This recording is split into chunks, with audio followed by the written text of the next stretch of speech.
ਸਿਆਸਤ ਦਾ ਮਾਹੌਲ ਗਰਮਾ ਗਰਮ, ਹੋਣੀ ਅਨਹੋਣੀ ਵੀ ਹੋ ਸਕਦੀ ਹੈ ਤੇ ਅਨਹੋਣੀ ਵੀ ਹੋਣੀ ਹੋ ਸਕਦੀ ਹੈ। ਪੰਜਾਬ ਸਰਕਾਰ ਵਿੱਚ ਚੀਫ ਮਿਨਿਸਟਰੀ ਦਾ ਹੁਮਾ ਕਿਹਦੇ ਮੋਢੇ ਉੱਤੇ ਬੈਠੇਗਾ ਕੋਈ ਪਤਾ ਨਹੀਂ। ਸਿਆਸੀ ਉਥਲ ਪਤਲ ਉਰੂਜ ਉੱਤੇ ਅਪੜ ਗਈ। ਪੰਜਾਬ ਦਾ ਅਗਲਾ ਚੀਫ ਮਿਨਿਸਟਰ ਪਰਵੇਜ਼ ਇਲਾਹੀ ਹੋਣਗੇ ਜਾਂ ਕੋਈ ਹੋਰ? ਜੇ ਉਹ ਹੋਣਗੇ ਤੇ ਕਿਹੜੇ ਪਾਸਿਓਂ, ਪੀਡੀਐਮ ਵੱਲੋਂ ਜਾਂ ਪੀਟੀਆਈ ਵੱਲੋਂ, ਜਾਂ ਫਿਰ ਨਿਜ਼ਾਮ ਨਹੀਂ ਚਿਹਰਾ ਬਦਲੇਗਾ?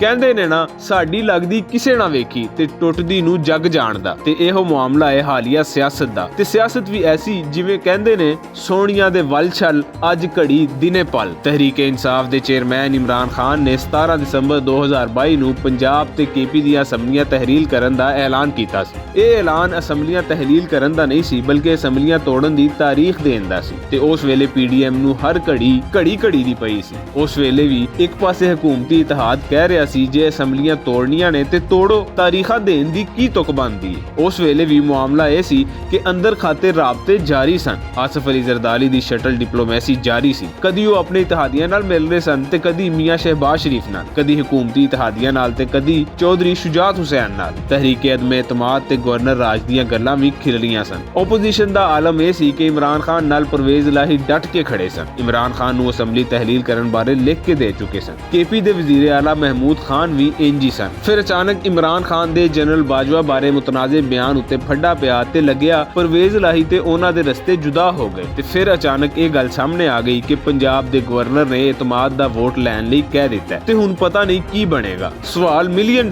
ਦਾ, ਪੰਜਾਬ ਦਾ ਅਗਲਾ ਚੀਫ ਮਿਨਿਸਟਰ ਕੌਣ ਹੋਵੇਗਾ?